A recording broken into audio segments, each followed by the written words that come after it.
YouTube family. Hey, it's Sunday, August 21st. So it's been a week since I've uploaded a video. I've had to deal with school, getting my kids signed up for school, getting myself signed up for school. It's been a hectic process, but I'm back. Okay, well, first of all, thank you for viewing my content. Thanks for visiting my channel. The purpose of my channel is to do daily devotional so I can get a closer and more intimate relationship with Jesus. And I want to share my personal experience and my journey as well as motivate and uplift others. All right, I'm pulling my journal out and I want to cover John 3:16. So most Christians should know this famous verse from the Bible. It is the most popular, or probably one of the most popular verses from the Bible.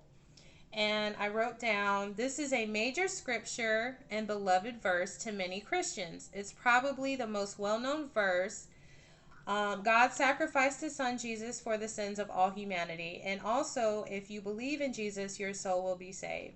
So in the NIV version, the New International Version, it reads, "For God so loved the world that he gave his one and only Son, that whoever believes in him shall not perish." Okay, so this is unconditional love. So what does unconditional love mean to you?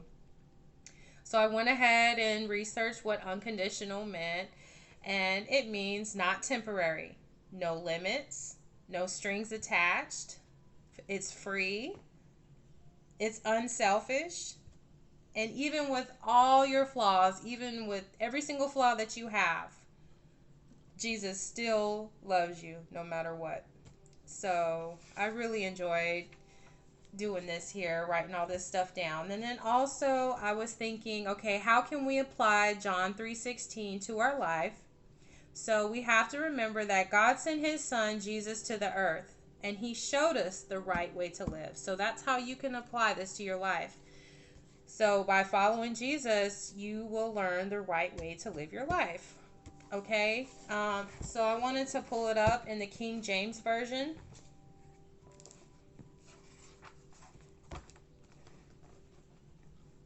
Okay, all right. So, for God so loved the world that he gave his only begotten Son, that whosoever believeth in him shall not perish, but have everlasting life. For God sent not his Son into the world to condemn the world, but that the world through him might be saved.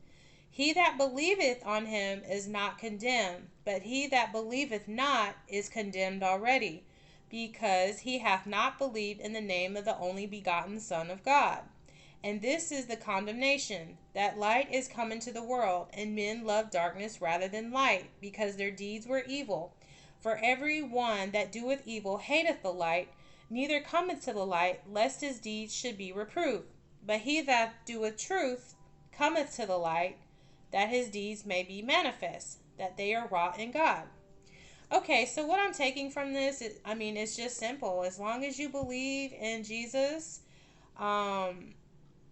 you won't be condemned.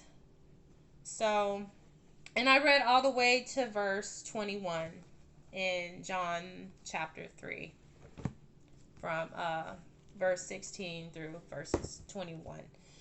All right, so I also found a passage in this daily devotional book that I have. It's called For Day by Day. And, okay, here it is. All right. Okay, so this is John 11:35. Jesus began to weep. And it goes on to say, followers of Christ have pondered, prayed, and fought to the death over how to understand Jesus when he was here on earth among us.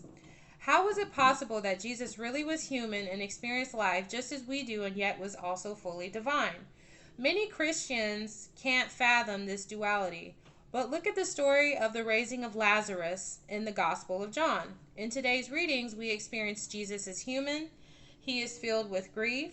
He weeps. He has compassion for Mary, Martha, and their brother, and he is filled with sadness. Are these not some of our most powerful human emotions? Yes, Jesus is foreshadowing his own death in the raising of Lazarus. But earlier in the chapter from John, Jesus also declares, I am the resurrection and the life.